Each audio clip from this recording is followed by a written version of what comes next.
A asma é a quarta causa de internação no país e todo ano leva à morte 2.000 pessoas. O repórter Emanuel Belmiro conversou com um especialista no assunto. O Brasil tem mais de 20 milhões de pessoas com asma, segundo dados do Ministério da Saúde. É uma das doenças crônicas mais comuns do país. Mas ela é hereditária? Como é que se pega a asma? E para quem tem asma, a Covid, ela é letal?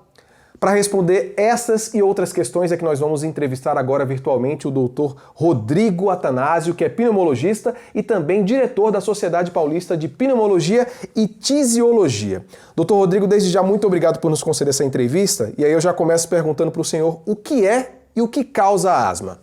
A asma é uma doença inflamatória dos brônquios. E essa inflamação, na verdade, muitas vezes, a maioria das vezes, é uma inflamação alérgica. E essa alergia, ela pode ser causada por inúmeros gatilhos que a gente tem no dia a dia no nosso contato, né? Então, principalmente o que a gente chama de alérgeno, aquilo que causa uma alergia, os principais aeroalérgenos, que são os alérgenos respiratórios, seriam o pólen, que não é muito comum no Brasil, mas, sobretudo, a poeira, os ácaros, o mofo, que são fungos, e o epitélio, né, e o pelo de cão, gato, que são os principais que a gente vê no dia a dia, que sensibilizam as pessoas e podem ser gatilhos para os pacientes terem crises alérgicas das vias aéreas. Doutor, ela é uma doença hereditária ou o ser humano adquire a asma? A asma a gente considera como sendo uma doença multifatorial. Existe um componente genético associado com algumas predisposições que alguns pacientes podem ter a desenvolver asma, mas claramente a asma ela é resultado de uma predisposição do indivíduo com algum componente genético e a exposição ao que ele acaba acontecendo ao longo da vida. E pessoas que nunca tiveram asma na infância ou na adolescência, elas podem adquirir asma ao longo da vida, sobretudo com algumas exposições. A gente pode incluir aí o cigarro, o tabagismo, algumas infecções virais e, muito importante, no adulto, algumas exposições ocupacionais. A gente sabe que existem alguns trabalhos que estão relacionados com asma, então pessoas que trabalham com alguns produtos orgânicos, padeiros, pessoas com câmeras frias, com jateamento de tinta, então tudo isso pode acabar levando o paciente a desenvolver asma ao longo da vida. E tem como se prevenir de alguma maneira da asma, doutor? Uma coisa muito importante, obviamente, é a gente ter hábitos de vida saudáveis, a gente tentar sempre ao máximo reduzir algumas exposições que a gente tem, sobretudo no ambiente de trabalho. Então, as pessoas que trabalham em ambientes que tem muita poeira ou que têm exposições a produtos químicos, elas sempre devem usar os EPIs, né, os equipamentos de proteção individuais, sobretudo as máscaras, para evitar o contato e a inalação dessas substâncias. E a Covid-19 ela é mais letal nas pessoas que têm asma? O que a gente foi vendo aí ao longo do último ano é que os pacientes que têm asma leve a moderada, sobretudo aqueles tratando, estando controlados dos sintomas, não se configuram num grupo de risco. Esses pacientes têm a mesma chance de desenvolver uma forma grave da Covid com uma pessoa que não tem nenhum problema de saúde.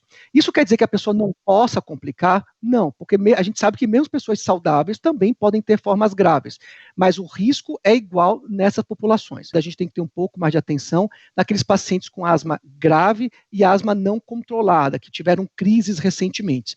Por isso que a gente sempre reforça muito que o paciente asmático, principalmente na pandemia, eles têm que estar com o seu tratamento em dia, fazer a consulta com o seu pneumologista, usar a medicação de uso regular para poder estar controlado, que isso vai deixar ele bastante protegido e seguro frente à infecção pelo coronavírus.